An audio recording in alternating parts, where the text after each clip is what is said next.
In front of me is HONOR X7b, and today I would like to show you how you can select and delete multiple photos at once.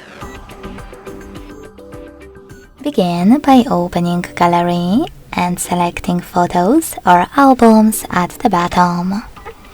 If you want to delete your pictures from photos, hold the chosen one. And to pick multiple right away, use those type of dots at the top right corners. You can also just click on Select All at the bottom. To exclude some of your pictures that you wish to keep, click on the chosen ones.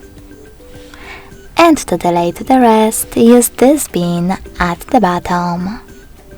Then confirm your choice in the pop-up. If you decided to get rid of photos from one of your albums, just hold the chosen one. And this time click on Select All at the bottom.